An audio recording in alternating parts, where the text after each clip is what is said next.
todos. En esta sesión de hoy quisiera dejar aparcado durante una semana o dos el curso que estamos desarrollando de astronomía para presentarles una charla que di hace unos meses en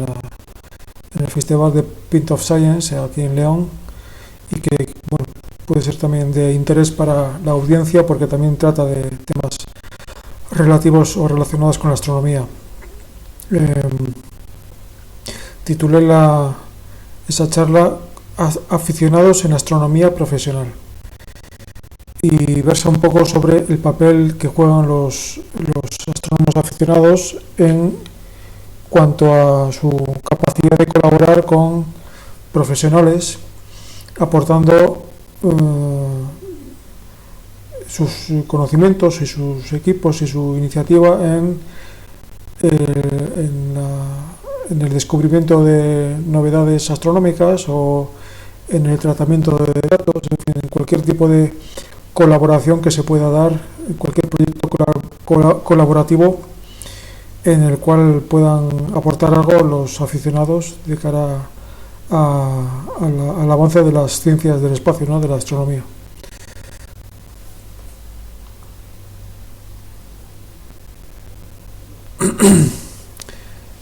Cuando cae la noche hay una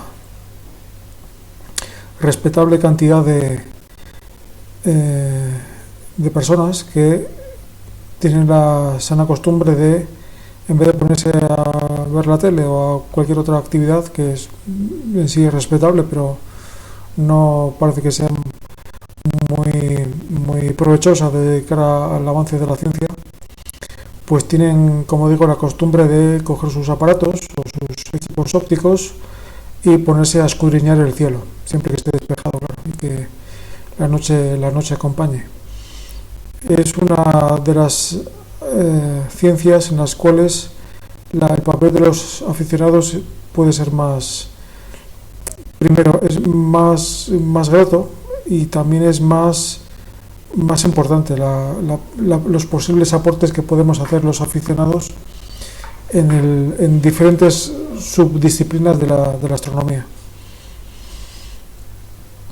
En ese sentido, la astronomía es una ciencia eminentemente social, es decir, es raro aquel aficionado que trabaja en solitario. Lo normal es que sus pequeños proyectos de investigación se desarrollen en el seno de agrupaciones o asociaciones de astrónomos aficionados, ¿no? Aquí en España hay bastantes de ellas, muchas de ellas federadas en torno a la Federación de Agrupaciones Astronómicas de España, que, como saben, tiene congresos no sé si son cada 2 años. Y ahí es una especie de emulación de un congreso científico en la cual los propios aficionados comparten con sus colegas sus hitos o sus pequeños pinitos en los proyectos de investigación que están desarrollando, bien en solitario, aunque esto es lo raro. Lo normal es que sean asuntos en los cuales varias personas puedan colaborar, y no solo entre ellos, sino también coordinados o de alguna forma dirigidos por astrónomos profesionales desde observatorios o desde instituciones u organismos científicos. España tiene la ventaja de que tiene unos cielos particularmente bien dispuestos para ello, porque, como saben, si alguna ventaja tiene la crisis demográfica que estamos atravesando, es que la gran España vaciada pues está también vacía de luz parásita y de contaminación lumínica, y esto hace que buena parte del interior español, quitando la zona de Madrid, lógicamente, pues tenga una calidad del cielo lo suficientemente alta como para que sea atractiva no solo para el aficionado ibérico, sino que también recibimos astroturismo procedente de otros, interno también, y también procedente de otros países. Yo creo que la prueba de fuego de nuestra capacidad de gestión de este tipo de proyectos va a quedar reflejada el año que viene con cuando se inicia el famoso triplete de eclipses, en la cuales los aficionados en España pues van a tener que dar su do de pecho para tratar de gestionar esta avalancha de astronomía, de divulgación que se nos viene encima, a ver cómo lo podemos afrontar. Pero bueno, eso ya hablaremos en un futuro sobre ello. Desde mi punto de vista, las agrupaciones de astrónomos aficionados adolecen quizás de tres, no voy a llamar problemas o vicios, sino tres características o tres líneas en las cuales pueden incurrir sin darse cuenta de ello, y que creo que pueden ser en algún sentido perjudiciales para el desarrollo de esta afición tan loable y tan útil, ¿no?, de cara al avance de la ciencia. La primera de ellas es intentar hacer que todas las actividades astronómicas que se desarrollan en el seno de una asociación de astronomía sean meramente divulgativas. Tenemos la costumbre, y nosotros también incurrimos en este error, a mi juicio, en que todas las actividades que tenemos que hacer tienen que ser de cara al público, y sobre todo para tratar de difundir y de divulgar la astronomía o las ciencias astronómicas. Cualquier fenómeno que se desarrolle en aquel momento, pues hay que hacer una campaña de observación pública, o tenemos que dar un ciclo de conferencias, o una charla, o un curso, o unas jornadas, para tratar de divulgar y de difundir entre el público en general, o entre los niños, o entre los alumnos. Eso es bueno, y eso tiene que ser una de las prioridades, lógicamente, de cualquier agrupación de astrónomos aficionados. Pero no puede ser la única actividad. No puede ser la única, porque una persona que se siente lo suficientemente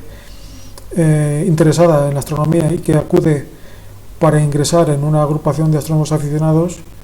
lo que quiere es aprovechar la experiencia de sus colegas, de sus compañeros dentro de la agrupación, para seguir aprendiendo él, y no tiene un nivel que es lo suficiente, se supone que es lo suficientemente elevado como para que no le sean tan útiles o tan interesantes las charlas divulgativas o meramente de educación científica en el seno de la astronomía. Es decir, divulgación, sí, por supuesto; formación para el público en general, sin duda; actividades de cara al público, hay que hacerlas, y aprovechando sobre todo los fenómenos astronómicos más notables, ¿no?, que se suceden a lo largo del año, los eclipses, ese tipo de fenómenos, pues evidentemente. Pero tengo la sensación de que muchas veces incurrimos en la necesidad de justificar nuestra propia existencia, haciendo actividades al público constantemente, lo cual pues va un poco en detrimento de la propia actividad interna de la agrupación.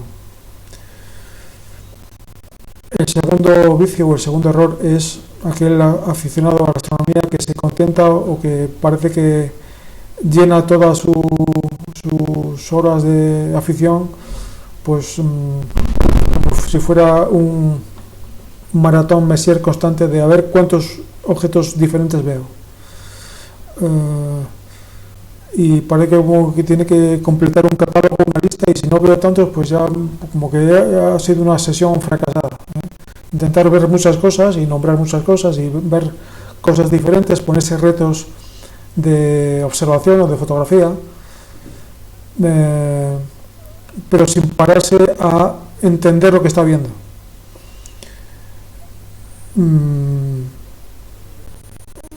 Somos astrónomos aficionados, no somos meros registradores de lo que hay en el cielo. El cielo ya está perfectamente registrado por personas y por equipos mucho más competentes de los que tenemos acceso nosotros como aficionados. Está bien seguir esta pauta de trabajo, pero siempre que sea de alguna forma sistemática, no ir al campo a ver al cielo sin ningún plan premeditado. Hay que tener,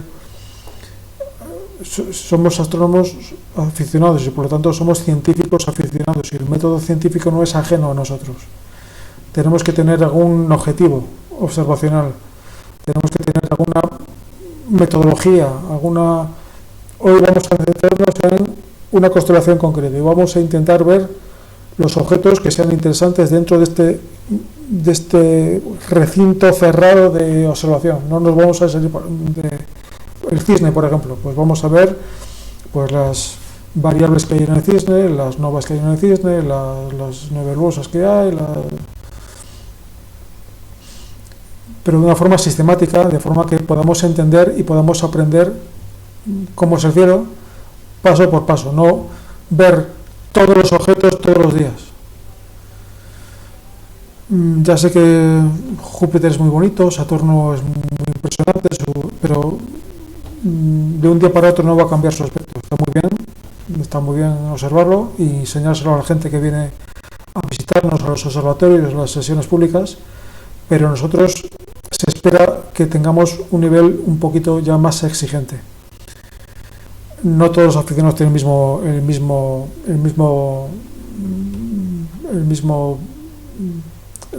nivel formativo, ni todos tienen los mismos intereses, pero en una sesión interna propia de observación de una agrupación no tiene por qué emular o reflejar el planning, la planificación que se hace para una sesión pública. Tiene que ser una cosa mucho más cerrada, más detallada, más sistemática, y sobre todo de cara a poder programar a varios semanas o meses vista, tener un planning, tener una planificación de lo que vamos a ver, pero no solo para verlo, sino para entenderlo. Diferenciar, pues eso, diferentes tipos de estrellas, variables, la nebulosa que estoy viendo, que es una nebulosa de emisión, de transmisión, por qué se ve así, no de otra forma, cómo afecta la configuración del equipo óptico a la visibilidad no simplemente limitarse a registrar y este lo ha visto, este no lo ha visto, como si fueran cromos. Y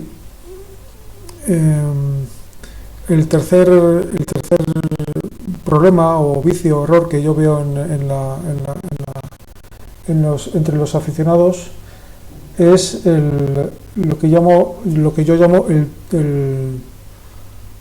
el tuning astronómico. ¿Saben lo que es el tuning, no? El tuning es esta especie de afición que tienen algunas personas de tunear su coche y enseñárselo a sus colegas. Pues yo detecto entre algunos aficionados la tendencia a centrar todo el objetivo de su afición en lo que es el propio aparataje técnico. A ver quién tiene el tubo más grande, el tubo más gordo, el ordenador más avanzado, el ocular más caro, el sistema más complejo, el mecanismo de última generación, el chip más no sé qué, lo más caro, como decía un colega nuestro hace años, al cielo por la visa, ¿no? El que más dinero invierte es el aficionado el más importante y el más respetable, pues no tiene por qué ser esto así. A veces las Star Parties, las fiestas astronómicas, se convierten en fiestas de tuning astronómico, en la cual presumimos delante de nuestros compañeros de a ver quién tiene el equipo más avanzado o el más caro, y nos quedamos mirando al equipo y no al cielo que está mirando el equipo. Es decir, como el chiste, ¿no? De que cuando el sabio apunta al cielo, el tonto se le queda mirando al dedo, pues nosotros quedamos mirando al aparato, al telescopio, y no al cielo que está apuntando el telescopio. Evidentemente, cuanto más de mayor calidad y más avanzado y más complejo sea el equipo con el que nos podemos permitir, mejor. Eso no hay duda, no pongo en duda eso, pero claro, no puede ser el centro de nuestra afición. Nosotros somos aficionados a la astronomía, no al aparataje, al despliegue de medios, ¿no?, que decimos nosotros, astronómico. Y bueno, vamos, estas tres particulares que he dicho son opiniones personales mías, no tiene por qué reflejar el punto de vista de ninguna agrupación, y son cosas que, vamos, que pienso yo a nivel particular.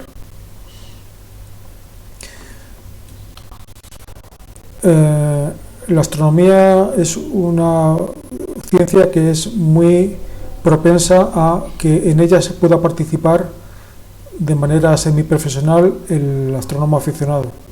Y de hecho ha habido a lo largo de la historia importantes contribuciones en el campo de la astronomía y de la astrofísica protagonizadas por astrónomos aficionados o por astrónomos no perfectamente profesionales. Pueden ser científicos,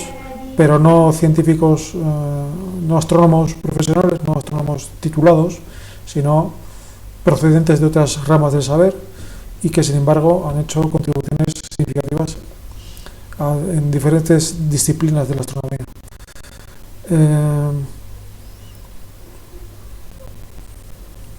Y ejemplos a lo largo de la historia hay muchos, ¿no? Por ejemplo, el planeta Urano, que fue descubierto por William Herschel, que como saben todos es un músico británico, un compositor del siglo XVIII, de estilo tipo Mozart, y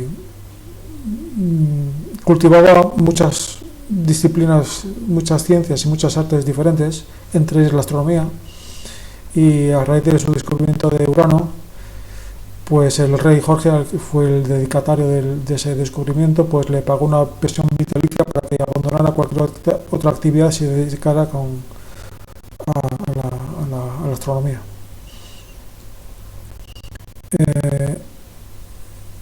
Tenemos, por ejemplo, el caso que lo vemos ahora, de descubridores de nuevos cometas o de nuevos asteroides o de nuevas novas, que son casi todos astrónomos aficionados, muchas veces procedentes de campos muy alejados de la astronomía profesional. La ventaja que tiene el astrónomo aficionado con respecto al profesional es que, si bien tiene muchos menos medios que un observatorio astronómico y tiene quizás muchos menos conocimientos que un astrónomo profesional, lo que tiene es el aficionado en contra y que no tiene el profesional es el número, que somos mucho más los astrónomos aficionados que los profesionales, y por lo tanto estamos geográficamente mucho más distribuidos, mucho más, y por lo tanto podemos suplir la falta que tenemos de medios astronómicos y ópticos con el número. Es decir, la observación de un astro multiplicada por 100 o por 1000 personas que estén observando el mismo fenómeno simultáneamente al mismo tiempo, pues puede generar muchos más datos que la observación del mismo objeto por un telescopio profesional, pero solo uno. Entonces, de alguna forma, suplimos e incluso mejoramos la capacidad que tienen los profesionales de registrar determinados fenómenos, como veremos en su momento.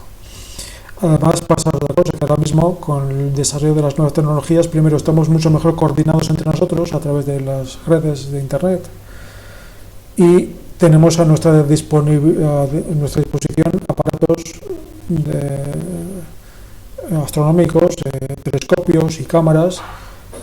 cada vez mucho mejores. Ahora mismo cualquier persona tiene en su teléfono móvil una cámara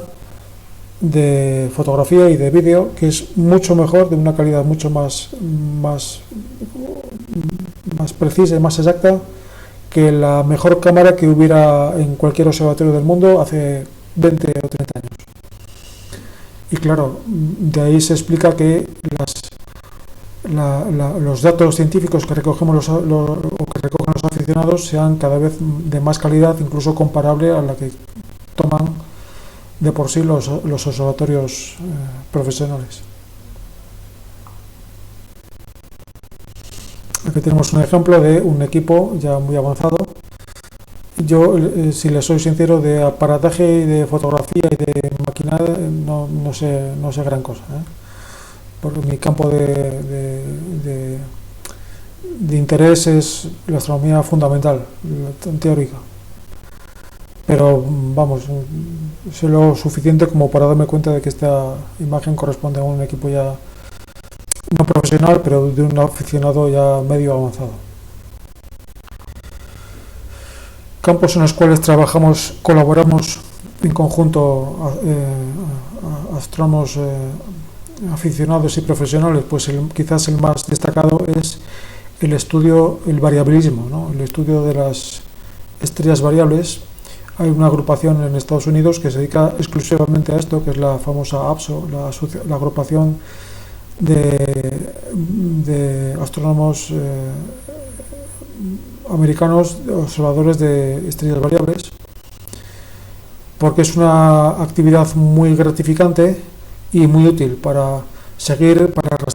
las miles y miles de estrellas variables que hay repartidas por toda la bóveda celeste. Antiguamente se hacía con meras observaciones visuales, comparando visualmente el brillo de una estrella de referencia con la estrella objetivo, con un método que es fácil de entender, pero vamos, que es una mera comparación visual, reiterando muchas veces esa observación o entre muchas personas, pues los posibles sesgos o los errores de observación pues se van neutralizando, se van compensando entre ellos, y la determinación del brillo, de la magnitud óptica de ese objeto, pues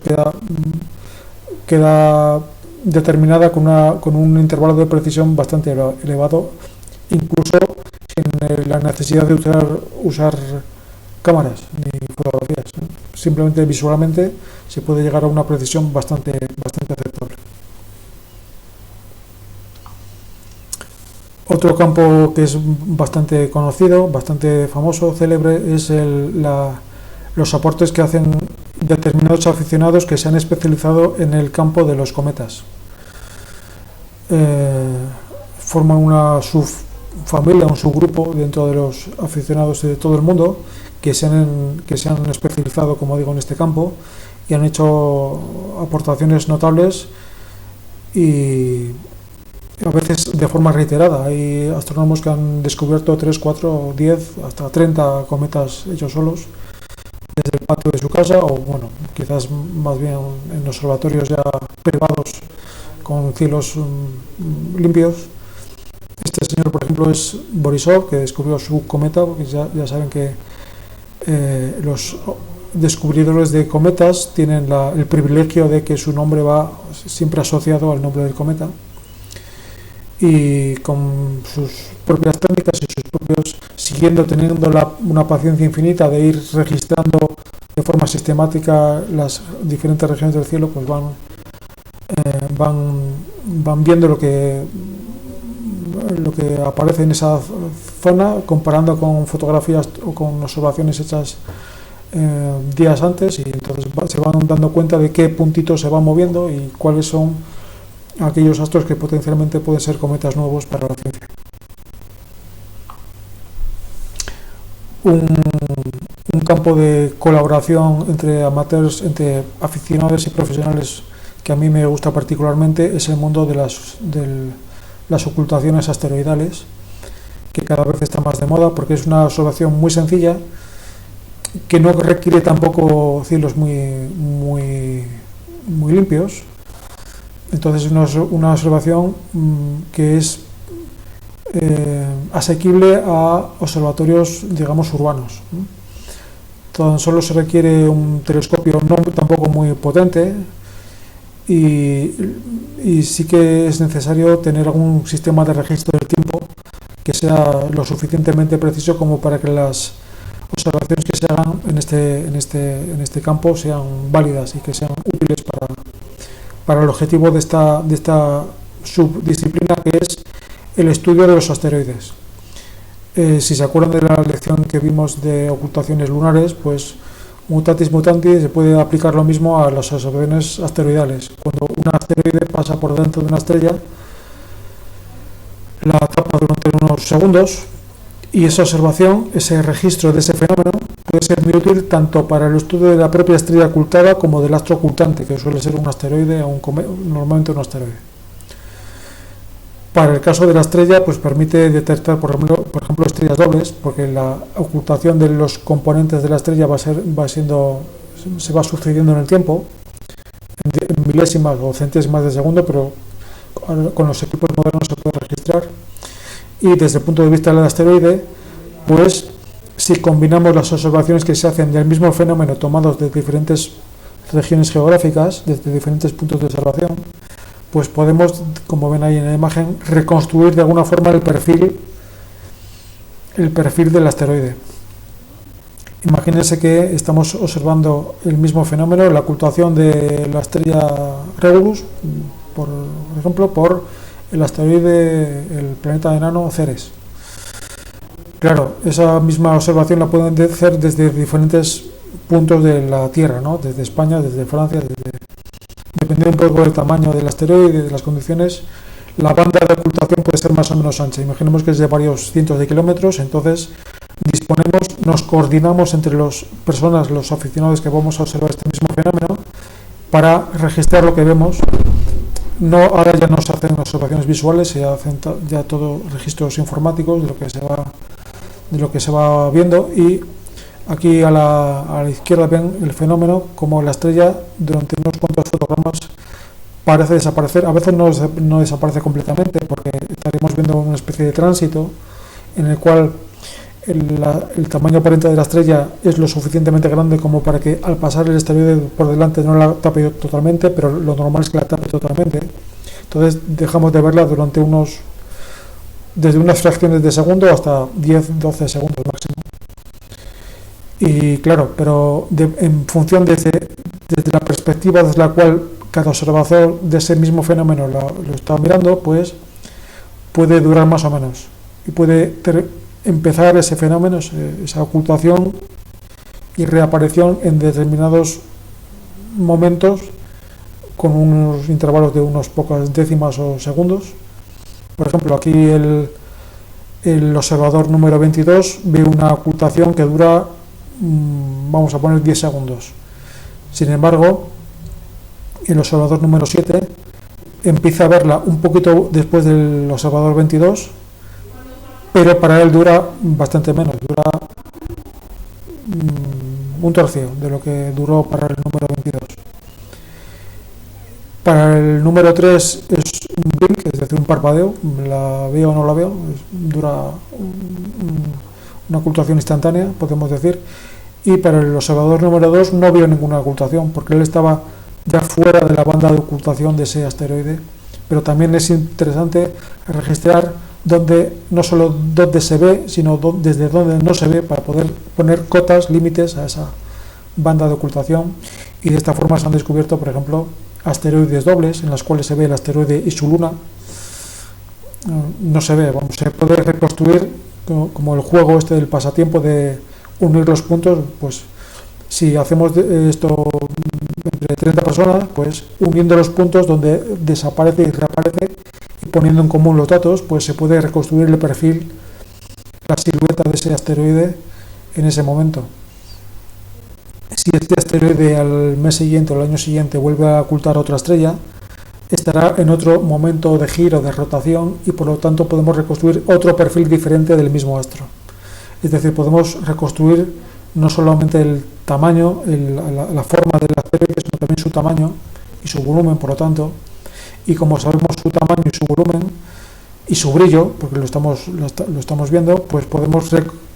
retrocalcular un poco su distancia, su masa,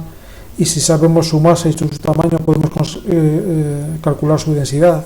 y si sabemos su densidad podemos intuir más o menos su composición. Es decir, a partir de este dato aparentemente sencillo de una serie de ocultaciones, podemos saber gran cantidad de datos acerca del asteroide que está protagonizando esa serie de ocultaciones. La agrupación a nivel mundial que registra este tipo de fenómenos es la IOTA, la Asociación Mundial de Observadores de Ocultaciones Asteroidales. Incluso hemos llegado al punto en que ni siquiera tenemos que salir al campo. Si hace mucho frío o no nos apetece, pues podemos hacer también astronomía de aficionados desde los propios dispositivos móviles. Por ejemplo, tienen aquí la aplicación Credo, que nos explicaron cuando estuvieron haciendo aquí en León el maratón de astropartículas. Es una aplicación que utiliza la cámara del móvil. Cuando en los tiempos muertos del móvil pues va registrando no los fotones que recibe normalmente la cámara, sino partículas de alta energía, por ejemplo rayos cósmicos y este tipo de cosas que pueden incidir en el chip de la cámara y pueden provocar un cierto registro. Ese pequeño chispazo que aparece de vez en cuando en